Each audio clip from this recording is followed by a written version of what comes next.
Hi friends, నా పేరు Surendra. Welcome back to my channel. Episode review కంప్లీట్గా లైవ్ అప్డేట్సే ఇచ్చేసారండి నామినేషన్స్. కాకపోతే ఏదైతే ఒక విషయాన్ని హైడ్ చేశాడో ఆ బ్యాలెట్ బాక్స్ ఇమ్మాన్యుల్ నామినేషన్స్లో ఉండాలా వద్దా అనే దానికి బ్యాలెట్ బాక్స్ పెడితే భరణి గారు చెప్తే అందరూ ఉండాలన్నారు. ఎస్.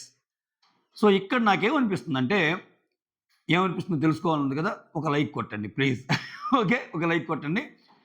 అసలు బిగ్ బాస్కి ఇమ్మాన్యుల్ని రేస్లో ఉంచడం ఇష్టం లేదా?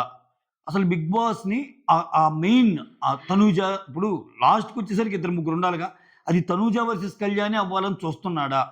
ఇమ్ముని సేఫ్గా సైడ్ లైన్ చేస్తున్నాడా? ఇమ్ము ఎలాగో బాగా గేమ్స్ ఆడతాడు కాబట్టి ఏదో ఒక టికెట్ ఫినాలో ఏదో ఒకటి గెలిపించేసి అసలు ఏమి నామినేషన్ లేకుండా బయటికి లోపలికి తోద్దాం అనుకుంటున్నాడా? టాప్ 5లో క్యాలిబర్ ఉన్నా, బాగా ఆడుతున్నా, చిన్న చిన్న సేఫ్ గేమ్లు ఉన్నాయి. అయినా ఇంక మనిషి అన్నాక ఏ తప్పు లేకుండా ఎవడు ఉండడు, ఆయన కూడా మనిషే. చిన్న సేఫ్ గేమ్ ఆయన. సో బిగ్ బాస్ పరంగా ఎందుకు డౌట్ వస్తుందంటే, ఈరోజు చూసుకోండి, ఈరోజు 6 నామినేషన్లో ఉన్నారు. సో నేను అర్జున్ అనే వచ్చాను, అందరూ ఉంటున్నారు ఇంక్లూడింగ్ కెప్టెన్తో సహా అన్నప్పుడు మళ్ళీ కెప్టెన్కి ఎందుకు ఓటింగ్ పెట్టడం? మీరు అడగొచ్చు, కెప్టెన్ కదండి, కెప్టెన్కి ప్రతి వారం ఉండే ఇమ్యూనిటీ ఉంటుంది కదండి అనొచ్చు. కానీ ప్రతి వారం నామినేషన్ అయిన వాళ్ళే ఉంటారు, కానీ నామినేషన్లు కానోళ్ళు కూడా సేవ్ అవుతారుగా. ఇప్పుడు కెప్టెన్కి 1 వీక్ ఇమ్యూనిటీ ఈక్వల్ టు నామినేషన్లో సేవ్ అయిన వాళ్ళు సేమేగా. అట్లా నామినేషన్లో 6 కాకుండా మిగిలిన వాళ్ళు కూడా సేవ్ అయ్యారుగా. అన్నప్పుడు ఆ సేవ్ అయిన వాళ్ళు ఇమ్మాన్యుల్ ఈక్వలే కదా, ఇమ్యూనిటీ పరంగా ఈక్వలే కదా. అడిషనల్ బెనిఫిట్ ఏంటి? ఆ ఒక్క వీక్ మెయింటైన్ చేయగలడు. సో ఇక్కడ ఒక్క ఇమ్మాన్యుల్కే ఎందుకు అలా చేయటం? ఇమ్మాన్యుల్కే ఓటింగ్ పెట్టడం ఎందుకు? ఇప్పుడు ఆయన తీసుకున్న డెసిషన్ ఏంది? ఇంకా వద్దు, గేమ్ దగ్గర పడుతుంది కాబట్టి అందరినీ దోసేసాను అంటే అయిపోయింది. అందరూ 11 మంది ఉండాలి కదా. Why only Immanuel? అంటే ఏంటి? అంటే ఆ డిస్కషన్ రాకూడదా? అసలు ఇమ్మాన్యుల్‌కి ఎంత ఓటింగ్ పడుతుంది? తనూజకి ఇమ్మాన్యుల్ కూడా పోటీయే. తనూజకి కళ్యాణ్‌తో పాటు ఇంకొక పోటీ ఉన్నాడు అనేది అసలు ఆ డిస్కషనే తేకూడదా బయట? నాకెందుకో గేమ్ ఆడుతున్నాడేమో ఇమ్మాన్యుల్ విషయంలో చాలా సేఫ్‌గా. ఇప్పుడు నాకు సార్ అన్నదేంది, చూసుకో, నువ్వు మరి నామినేషన్‌లో రాకుండా ఉంటే నీకే ఇబ్బంది. ఒక్కసారిగా వస్తే ఎళ్ళిపోతావు అన్నట్టు మాట్లాడారు. సో ఇప్పుడు ఆయన కూడా నామినేషన్‌లోకి రావటానికి ఓకే అన్నట్టు అన్నారు. మార్నింగ్ నుంచి వచ్చిన లీక్డ్ అప్డేట్స్ ఏందంటే ఆయనకేదో పవర్ అస్త్రా వాడారు అది ఇది అన్నట్టు వచ్చినియి. బట్ అది ఉత్తదని మనకి ఎపిసోడ్ చూస్తే తెలిసింది. ఇప్పుడేంటి? ఇప్పుడు ఎవరి మీద బ్లేమ్ ఎయ్యాలి? బిగ్ బాస్ టీమేగా. ఇప్పుడు 11 మందిని తొయ్యబ్బా! నీకేమైంది? ఆ! 10 మందిని పెట్టారు ఇమ్ముని కాకుండా. మళ్ళా రేపు ఒక రాజ్యము, ఒక రాజు, ఇద్దరు రాణులు. ఆ రాణులుగా రీతు అండ్ దివ్యనిఖిత. ఆ తర్వాత నలుగురేమో ఇది, నలుగురేమో అది. వాళ్ళలో ఇమ్యూనిటీ టాస్క్ అంట. వాళ్ళు బాగా పెర్ఫార్మ్ చేసినోళ్ళు ఒకరికి ఇమ్యూనిటీ అంట. ఏంటి ఈ కథలన్నీ? ఏవో వాళ్ళకే ఉంటారు. వీటిలో మహారాణిగా బాగా పెర్ఫార్మ్ చేసింది కాబట్టి రీతుని కెప్టెన్ చేసినా చేస్తారు. లాగటానికి ఇంక 2, 3 వారాలు. ఇదంతా మసిబూసి మారేడుకాయ చేయటం తప్పితే ఎందుకయ్యా మీకసలా? నీకు డైరెక్ట్‌గా పెట్టు. డైరెక్ట్‌గా జనాల్లోకి దింపేసి. ఆ! ఇదే ఈటి వల్లే బిగ్ బాస్ చూడాలంటే తలనొప్పి ఏందంటే, అటు, ఇటు, ఇటు, అటు తీసుకెళ్ళి ఎలాగో వాళ్ళకి కావాల్సిన వాళ్ళని చివరిదాకా తెస్తాడబ్బా బిగ్ బాసు. ఇది. రీతు ఎప్పుడు? స్టార్టింగ్ వీక్స్‌లోనే లీస్ట్‌లో ఉన్నామె. అప్పుడేమనుకున్నారు అందరూ, బయటేదో ఇష్యూ నడుస్తుంది కాబట్టి ఆమె చాలా వారాలు నడిపిచ్చి ఒక మంచి నేమ్‌తో పంపియొచ్చు అన్నట్టు అన్నారు. ఎందుకంటే బయట దానికి మించిన ఇష్యూస్ నడుస్తాయి. బిగ్ బాస్ కాకుండా పర్సనల్ ఇష్యూస్ నడుస్తుండేసరికి. నేను కూడా అదే అనుకున్నా. కానీ ఓవరాల్‌గా చూస్తుంటే కొంచెం గేమ్‌ని ముందుకు తీసుకెళ్ళేటట్టే ఉన్నారు. వాళ్ళకిచ్చిన రోల్సు లేకపోతే దివ్యనిఖితని సేవ్ చేయాలనుకుంటున్నాడా? ఆ రాణి ఆమెకిచ్చేసాడు రీతుతో పాటు. దివ్యనిఖిత పెర్ఫార్మెన్స్ బాగుందని చెప్పి ఆమెనేమన్నా బయటికి తెస్తాడా? ఇయన్నీ క్వెషన్స్ అనమాట. సో ఇంత ఇప్పుడు అదేదో ఒకరోజు ఆగే పెట్టొచ్చుగా. నువ్వు 10 మందిని దొయ్యటం ఎందుకు? ఒకరోజు అలవాటవుతారు. ఈరోజంతా ఓట్లేస్తారు. రేపటి రోజు ఎవడో ఒకడు బోయినాడంటాడు. మళ్ళా వాళ్ళ ఓట్లు ఇంకొకరికి ట్రాన్స్‌ఫర్ అవుతాయి. ఈ గజిబిజి గందరగోళం వ్యవహారాలు ఈ సీజన్‌లోనే ఎక్కువ. నామినేషన్‌లోకి రావటం, మళ్ళా ఇమ్యూనిటీ పెట్టడం. మిగిలిన సీజన్‌లో జరిగినా ఇంత ఓవర్‌గా లేదు. ఇంత ఓవర్‌గా ఒక్కొక్కరిని ఇమ్యూనిటీ నుంచి తేవటం వల్ల. ఇప్పుడు ఈ 6గురితో పాటు మిగిలిన కూడా తోసాడు. మళ్ళా ఆ తోసినోళ్ళు మళ్ళా ఒక్కొక్కరిని తీయలేము ఇప్పుడు. అబ్బా! పిచ్చి లేపుతున్నాడా? మొత్తానికి వీళ్ళు గూడా కంటెస్టెంట్స్ కూడా కొంచెం ఏమైనా భయపడ్డారా? ఇమ్మాన్యుల్ వాళ్ళందరికీ తెలుసు. లాస్ట్ వీక్స్‌లో ఇమ్మాన్యుల్ దీంట్లో ఉండటం ఎంత ఇంపార్టెంట్ అనేది, ఓటింగ్ అనేది అందరికి ఇంపార్టెంట్ తెలుసు. కళ్యాణ్‌కి తెలీదా? తనుజకి తెలీదా? బిగ్ బాస్ గేమ్ తెలిసిన ప్రతి వాళ్ళకి తెలుసు. అందులో నాకు సార్ అంత డైలాగ్ కూడా ఏశారు. "నువ్వు జాగ్రత్త, నువ్వసల లేకపోతే ఒక్కసారిగా ఇదైనా అవుతావన్నట్టు." సరే వాళ్ళందరూ తీసేయి. ఇక్కడ బిగ్ బాస్ చేతిలో పెట్టుకొని మరి మళ్ళా ఆయన కోసం ఓటింగ్ పెట్టడం ఏంటి? ఇప్పుడు ఓటింగ్ పెడితే ఎలా ఆలోచిస్తారు ఎవడైనా? ఓయమ్మ నేను తప్పు చేస్తున్నాను అనుకుంటారేమో. జనరల్‌గా కెప్టెన్‌కి ఒక సేవింగ్ పవర్ ఉంటది కదా! ఒక ఇమ్యూనిటీ.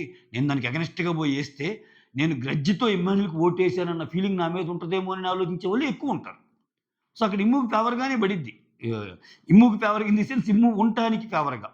ఇమ్ముకి కూడా నామినేషన్‌లోకి రావాలని ఉంది మొన్న చెప్పిన పాయింట్‌ని బట్టి. సో, ఇదొకటి నాకు నచ్చలేదు ఈ పాయింటు. మిగిలినవి కవర్ చేశా నామినేషన్. ఎపిసోడ్‌కి ముందు మళ్ళా భరణి గారిని దివ్య కొంచెం మానిప్యులేట్ చేయడానికి ట్రై చేసినట్టు అనిపించింది. వైల్డ్ కార్డ్స్‌లో నిఖిల్‌ని పెట్టొచ్చు కదా అన్నట్టు. అంటే ఈమెకి ఆల్రెడీ గౌరవ్ ఆప్షన్ ఉంది కదా! నిఖిల్‌ని పెట్టుకొని. నాకు నచ్చంది. ఇప్పుడు ఈమె ఎటువంటి గేమ్ ఆడిద్దంటే చాలా తెలివైన ఆమె. కానీ ఒక్కోసారి బాగా అతి తెలివైద్ది. ఇప్పుడు ఓటింగ్ పరంగా వచ్చేసరికి లాస్ట్‌లో ఉంది. ఓటింగ్ పరంగా వచ్చేసరికి లాస్ట్‌లో ఉన్నప్పుడు ఈమెతో పాటు ఈక్వల్‌గా ఉండేవాళ్ళు ఓటింగ్‌లో ఉండాలి. ఆ స్కోర్ బోర్డ్ చూసుకుంది కదా! దాంట్లో ఎవరెవరు గౌరవ్, నిఖిల్ ఈళ్ళుంటే ఆమెకి ఈజీ అయిపోయింది. సాయి ఎలాగో పోయాడు కాబట్టి. ఇట్లా ఆలోచిస్తుంది ఆమె. తప్పు కదా అది. నువ్వు చేయాలనుకున్న పనిని ఆయనతో చేయటం. టిట్ ఫర్ టాట్ ఇచ్చేసాడు. అందుకే మనకు ముందే ఆ సీన్ చూపించింది. నాకు ఒక్క కళ్యాణ్ తప్పితే ఎవరు నామినేషన్ ఏసినా నేను ఆడుకుంటా అన్నాడు. ఆడుకుంటా అంది దివ్య. ఏసేసాడు భరణి. చాలా మంచి మూవ్. ఓకే. రైట్. ఈ పార్ట్ అయిపోయింది. Highlight part. మిగిలిన ఇయన్నీ నేను ఎపిసోడ్‌లో చెప్పాను. దీనికి ముందే లైవ్ నామినేషన్సే చూసి చెప్పాను. ఒక 30+ మినిట్స్ ఉన్న ఎపిసోడ్ అది. చూడండి రివ్యూ. నిఖిల్ పాయింట్స్ నాకు బాగా అనిపించినియి. రీతు కొంచెం నాకెందుకో ఓవర్ అనిపించింది గట్టిగా. అసలు రీతు చూస్తే ఒక వీడియో సర్క్యులేట్ అవుతుంటది. అసలు రీతుని తీయమని చెప్పి సాయి శ్రీనివాస్‌కి తనూజ సైగ చేస్తది. ఇట్టంటది. వెంటనే రీతు అంటాడాయన. సో, ఆమొచ్చి అంటే ఆమెకి తెలీదు కదా! అవన్నీ చూపియరు. ఆమెకు చూపిస్తే అర్థమవుతాయి. అదొకటి తీసేయండి. నెక్స్ట్ ఏందబ్బా ఈ ఓటింగు? నేను జస్ట్ గ్లాన్స్ చేశా ఒక్కసారి. అసలెలా ఉందా ఓటింగ్ అని. బీభత్సం భరణి. సుమన్ ఓటింగ్‌ని దాటాడు. నాకు ఒక ముచ్చట చెప్తాను ఇక్కడికి. నాకు మధ్యాహ్నం పిచ్చాపాటి మాట్లాడేటప్పుడు బిగ్ బాస్ కొంతమంది మాట్లాడేవాళ్ళు ఉంటారులే. మీరు చూడండి భరణి గారు, తనూజ గారు ఉన్నా గాని ఆయనకి ఓటింగ్ పడిద్ది అన్నారు. అంటే నేను నమ్మల. తనూజ గారు లేకపోతే తనూజ ఫ్యాన్స్ ఓటింగ్ ఏస్తారు. తనూజ గారు ఉంటే తనూజకేస్తారుగా ఆబ్వియస్‌గా. లేదులెండి అంటే ఆయన ఏమన్నా అంటే లేదు కన్సిడరబుల్ ఓటింగ్ పడిద్ది అని. అంటే టాప్ ఓటింగ్ కాకపోయినా కన్సిడరబుల్ ఓటింగ్ పడిద్ది. మీరు చూస్తుంటారుగా మీరే విట్నెస్ చేస్తారన్నాడు. నేను లైట్ తీసుకున్నా. దాని తర్వాత ఒక వీడియో లాంటిదొచ్చింది. నాగబాబు గారు ఏంటంటే, నేను భరణి గారి కోసమే బిగ్ బాస్ చూస్తాను అన్న వీడియో అది హల్చల్ చేసింది. ఎటెటో పోతుంది షో. మొత్తానికి అదొకటి. అది నేను అది కూడా అంత ప్రభావితం చూపిస్తుందని అనుకోను. ఇవన్నీ ఏందంటే పొలిటికల్ థింగ్స్‌కి వీటికి ముడిపెట్టిన అట్లనుకుంటే అసల యునానిమస్‌గా భరణి గారికి రావాలిగా. అట్లా ఏం లేదుగా. సో, అవన్నీ పక్కన పెడితే నేను ఆలోచిస్తే నాకనిపించింది ఏందంటే, తనూజ గారిని తను అడుగుతాడు చూసారా? నాకొక్కసారి సహాయం చేయి నేనెప్పుడు అడగలేదని. అది మాత్రం టచ్ అయిందబ్బా జనాలకి. అది గూడా తనూజ అపోజ్ చేయటం ఆయన్ని. సో, వెంటనే చెప్పకుండా చూస్తాను. నేను ఆల్రెడీ ఒకరికి మాటిచ్చాను అంటది. కనీసం ఆయన అడగనందుకు. ఇంతవరకు ఆయన అడగలేదు ఏది. నన్నొక్కసారి ఫస్ట్ టైమ్ అడిగాడు. నాన్న అని పిలుచుకునే భరణి. ఆయన నాకెన్ని చేశాడు అన్నదంతా మర్చిపోయి కనీసం ఆయన తృప్తి కోసమైనా ఇవ్వకపోయినా, నాన్న నీకు తెలుసు కదా! నాకు నిజంగా నీకు చేయాలని ఉంది. బట్ అక్కడ ప్రాసెస్ ప్రకారం వెళ్దాం అనుకుంటున్నాను. నాకు నిజంగా అయితే నా హార్ట్ అంతా అట్లా చెప్పినా గాని కొంచెం బాగుండేదేమో. ఆమె సైడ్. ఇప్పుడు అలా చెప్పటం వల్ల ఇంకా ఎక్కువ వచ్చేసింది సింపతి భరణి గారికి. అది ఏ రేంజ్ సింపతి అంటే అస్సలు చాలా బాగా ఓట్లు పడుతున్నాయి ఆయనకి. అంటే ఇది స్టార్టింగే కావచ్చు. రేపు మారితే మారిందని చెప్తాను నేను. నేనైతే బుర్ర గర్రని తిరిగింది నాకు భరణి గారి ఓటింగ్ చూసి. చూడండి ఇక్కడ 10 మంది ఓటింగ్ ట్రెండ్స్ ఎలా ఉన్నాయంటే, తనూజ యాజ్ యూజువల్ 30% నియర్లీ 29-30%. ఇంకా తనూజని కొట్టేవాళ్ళే లేరు. ఇంక మాట్లాడుకోవడం వేస్ట్. నోరు నొప్పి మనకి. నంబర్ 1 ర్యాంకింగ్ ప్రభంజనం అన్నాడు. తనూజ ప్రభంజనమే. సీజన్ 9 విన్నరే ఆమె. కళ్యాణ్ 24. 10 మంది కదా! కొంచెం దగ్గరికి వచ్చేసాడు. సగం ఉండేది మామూలుగా. అంటే మెయిన్ పోల్‌లో యూట్యూబ్ పోల్స్‌లో నలుగురినే పెడతారు కాబట్టి కొంచెం డిఫరెన్స్ ఎక్కువుంది. ఇక్కడ 10 మంది ఉండేసరికి అందుకో ఏమో అయినా అప్పటికే ఒక 6-7% మెయింటైన్ చేస్తుంది తనుజ. ఇక్కడ ఇంట్రెస్టింగ్‌ది థర్డ్ ప్లేస్‌లో భరణి ఉన్నాడబ్బా 10.8తో. బుర్ర గర్రని తిరిగింది నాకు. విచిత్రం ఏందంటే సుమన్ శెట్టి 7.72తో ఫోర్త్ ఉన్నాడు. సుమన్‌ని కూడా క్రాస్ చేశాడు.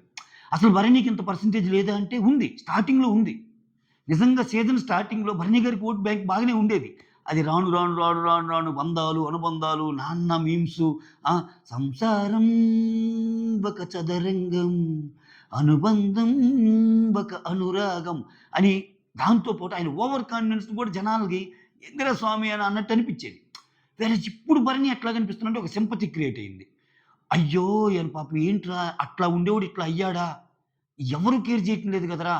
ఒక పక్క ఆ అమ్మాయేమో సపోర్ట్ చేయట్లే, ఒక పక్కేమో దివ్య నిఖిత ఏన్ని అడ్డం పెట్టుకొని గేమ్ ఆడాలనుకుంటుంది. ఇన్ని ఆలోచనలొచ్చాక ఏదో ఒక మూల గట్టిగా నిలబడదాం అనుకునే వాళ్ళు ఎక్కువవుతున్నారు. మీరు సోషల్ మీడియాలో కూడా చూడండి. చాలా మీమ్స్ పేజెస్‌లో గాని, చాలా పేజ్‌లో నేను అబ్జర్వ్ చేస్తున్నా. ఆయనకి ఫస్ట్‌లో ఉన్నంత నెగటివిటీ లేదు. స్లోగా తగ్గుతా వస్తుంది. ఆయన మాట్లాడలేకపోయినా గాని, ఈరోజు పెద్దగా మాట్లాడల ఆయన. నిజంగా ఆయన మాటల్లో దమ్ము అంత చాలలా ఇంకా. గట్టిగా మాట్లాడొచ్చు. నువ్వే, నువ్వే అనుకుంటున్నానని అనలేకపోయాడు. మాటల్లో డామినేట్ చేయొచ్చు దివ్య. బట్ మనిషిని అర్థం చేసుకోవటంలో జనాలు ఆయన్ని బానే రిసీవ్ చేసుకున్నారు. అది క్లియర్ కట్‌గా కనిపిస్తుంది భరణి గారి. సో, సుమన్‌కి 7, తర్వాత సంజనాకి 7, తర్వాత రీతూ చౌదరికి 6, దివ్య నిఖితాకి 5.3, డెమాన్ పవన్ 5.0, గౌరవ్ గుప్తాకి 2.66, నిఖిల్ నాయర్‌కి 2.3. గౌరవ్, నిఖిల్ లీస్ట్‌లో ఉన్నారు. విచిత్రం ఏందంటే డెమాన్ కూడా తక్కువే ఉన్నాడబ్బా! డెమాన్‌ని చాలామంది విన్నర్ పూల్‌లో పెడుతున్నారు గానీ పాపం ఆయనకి ఓటింగ్ లేదు. నిజంగా మంచి కుర్రాడాయన. చాలా బాగా ఆడతాడు. కానీ ఆ రైవల్రీ క్రియేట్ అవుతుందిలే ఈ సీజన్‌లో ఏంటో. ఇప్పుడు ఆయన పాటికి ఆయన ఆడుకొని, తప్పును తప్పుగా కనిపించినప్పుడు గట్టిగా ఏ కళ్యాణ్‌నో, ఏ తనూజానో కావాలని ఎళ్ళకూడదు. నిజంగా వాళ్ళు పాయింట్స్ లేవా? అయి పెట్టి ఫ్రంట్ రన్‌లో నిలబడినప్పుడు ఇది కదా డెమాన్ మనకు కావాల్సిందని అనిపియటంలా ఎవరికీ. ఏదో ఆయన పని చేసుకుంటున్నాడు, గేమ్స్ బాగా ఆడుతున్నాడు.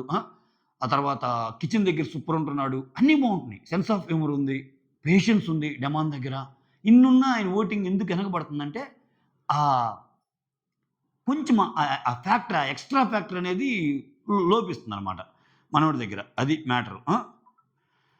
సో, మొత్తానికి రేసులో ఉంటే భరణి ఫస్ట్ ఉండటం వేరు. తనూజ రేస్‌లో లేకపోతే భరణి టాప్ పోటింగ్ ఉండటం వేరు. ఇందాక ఆరుగురన్నప్పుడు. ఇప్పుడు తనూజ ఉన్నా కానీ భరణి థర్డ్ పొజిషన్‌లో ఓటింగ్ వస్తుందంటే మాత్రం ఖచ్చితంగా ఇది డిబేటబుల్ పాయింటే. ఖచ్చితంగా డిబేటబుల్ పాయింటే. సో, ఓట్లయితే పడుతున్నాయి భరణి గారికి. అబ్జర్వేషన్ చేసిన దాన్ని బట్టి, ఆ సోషల్ మీడియా బజ్‌ని బట్టి గూడా. సో, చెప్పలేం. చెప్పలేమండోయ్! టాప్ 5లో కొత్తగా దూసుకొచ్చినట్టే. ఇప్పుడు భరణినేమో అంతే గదా! ఇప్పుడు సుమన్‌ని మించి ఇప్పుడు అసల ఇంకొక తప్పేందంటే ఇమ్మానుయేల్ గూడా ఉంటే క్లియర్ కట్‌గా తెలిసిపోయేదింకా. మనోళ్ళేమో ఇమ్మానుయేల్‌ని సైడ్ చేసేసారు. అసలు 11 మంది ఉంటే కిరాకు. నెక్స్ట్ వీక్ అన్నా సరే నిజంగా 'బిగ్ బాస్'కి ప్రేముంటే ఇంకయిపోయింది. 4 వారాలొచ్చిన ఎందుకు ఒక మనిషిని మీరు అన్ని వారాలు అట్లా లేకుండా చూడటము. సో, ఈ జనాల మీద ట్వీటింగ్ తప్పితే 'బిగ్ బాస్' టీమ్ వాళ్ళు దలుచుకుంటే ఒక్కసారి ఒక చిన్న తప్పుని బేస్ చేసుకొని కూడా ఇమ్మానుయేల్ నువ్వు ఈ ఈ తప్పు సేవ్ ఈ తప్పులో ఈ మాటల్లో నీ తప్పుంది. డైరెక్ట్ నామినేషన్ అంటే సరిపోదా? నిజంగా ఆయన నామినేషన్‌లోకి తేవాలనుకుంటే. ఇక్కడ 'బిగ్ బాస్' కూడా గేమ్ ఆడుతున్నాడేమో అనిపిస్తుంది. ఆయన రేస్‌లోకి రానీయకుండా. ఇక్కడ సూట్ కేసేమో ఇమ్మాన్యుల్ తీసుకెళ్ళొచ్చు అంటున్నారు. నాకేమనిపిస్తుందంటే నేను నిజంగా చెప్తున్నా. హార్ట్‌ఫుల్‌గా చెప్తున్నా. సూట్ కేస్ తీసుకెళ్లాల్సిన సిట్యుయేషన్ వస్తే Kalyan is the best bet అనిపిస్తుంది నాకు. ఎందుకంటే ఈళ్ళకి ఈ సీజన్ ఏం మిగలవబ్బా డబ్బులు. ఇప్పుడు కళ్యాణ్ పరిస్థితి చూడండి. ఆళ్ళకి కామనర్స్‌కి ఇచ్చేది 52,000 53,000 అంట వారానికి. ఆ! దానికి తోడు ప్రతి వోళ్ళు పీఆర్‌ని పెట్టుకున్నారు. పీఆర్‌ని పెట్టుకోవడం క్రైమ్ గాదు. అది ఒకప్పుడు మాట. ఇప్పుడు అసలు హిందీ 'బిగ్ బాస్'లో అయితే డైరెక్ట్‌గా మా పీఆర్ ఈళ్ళు అని చెప్పి కూడా చెప్పుకుంటారు. తెలుగులో గూడా అది వచ్చేసింది. ఆల్మోస్ట్ అందరికి పీఆర్‌లున్నారు. ఎవరి రేంజ్‌ని బట్టి వాళ్ళ రేంజ్‌లో. ఇప్పుడు అతను పీఆర్‌కి ఇచ్చుకోవాలి కళ్యాణ్. అతను వాడే డ్రెస్సులు కూడా మంచివి వాడుతున్నాడు. సూట్లు గాని ఇవన్నీ. ఆ బట్టలకి పెట్టాలి. ఇంకేం మిగులుతాయి? ఆయనకొచ్చేది ఏం మిగులుతాయి? విన్నర్ అయితే తప్పితే. ఎక్కడ చూస్తే విన్నర్ ఏమో ఖచ్చితంగా తనుజానే అయ్యేటట్టుంది. వాళ్ళు అట్‌లీస్ట్ సీరియల్‌లు వాళ్ళు చాలా సంవత్సరాల నుంచి ఉన్నారు కాబట్టి కొంచెం ఇన్‌కమ్ ఉంటది. అసలు ఇమ్మాన్యుల్ కూడా చాలా ఇన్‌కమ్ ఉంటది. ఇమ్మాన్యుల్ చాలా వెల్ సెటిల్డే ఇంకా. సో, నాకేమనిపిస్తుందంటే అంటే ఇక్కడ నేను ఫైనాన్షియల్ సిట్యుయేషన్ తెస్తున్నానని ఏమనుకోవద్దండి. చెప్తున్నా అంటే ఎంత గేమ్ ఆడినా అల్టిమేట్‌గా ఎండ్ ఆఫ్ ది ఇది ఒక ఆలోచన ఉండాలిగా. నేనంటుంది వాళ్ళకట్లా ఆలోచన వస్తే అది కళ్యాణ్‌కొస్తే బాగుంటదనేది నా ఇది. అంతేగాని నేను ఆయన ఫైనాన్షియల్ సిట్యుయేషన్ బట్టి ఓట్లేయండి ఇయి చెప్పడం నా ఉద్దేశ్యం కాదు. సూట్ కేసే అవసరమైతే అది ఎక్కువ కళ్యాణ్‌కి అవసరం అంటున్నా నేను. అది ఇమ్మాన్యుల్ కంటే. So, Emmanuel almost settled. Emmanuel ఎక్కడికి పోయినా గుర్తుపడతారు. ఇమ్మాన్యుల్ మంచి మంచి షోలొస్తాయి. ఒక్క షో చేసుకుంటేనే చాలా డబ్బులొస్తాయి. ఒక రిబ్బన్ కటింగ్ చేస్తే చాలా డబ్బులొస్తాయి. ఆ స్టేజ్‌కెళ్ళిపోయాడు ఇమ్మాన్యుల్. వేరేస్ కళ్యాణ్ చిన్న ఇది మోరోవర్ ఏందంటే ఇప్పుడు ఈ బంధాలు, అనుబంధాలు ఆయనతో జత చేసి చాలా మందిని కలపటాలు ఇయన్నీ ఉంటాయి. ఒక్కసారి షో బయటకొచ్చాక ఇవంతా పసక్కంతే ఏముండదు. ఎవరి లైఫ్ బిజీలో వాళ్ళెళ్ళిపోతారు. మళ్ళా కళ్యాణ్ తన పనేదో తను చూసుకోవాల్సిందే. ఇటువంటి కేసులో తనకేదైనా కొంచెం మనీ ఉపయోగపడితే బెస్ట్ అనేది నా తాపత్రయం. బట్ చూద్దాం ఏం జరిగిద్దో. అసలు వీళ్ళు ముగ్గురు కాదని ఎవరన్నా కొత్త వ్యక్తి దోసుకొచ్చి ఈ సూట్ కేస్ నాది అని అని అంటాడా? చూడాలి. Signing off. మీ సురేంద్ర.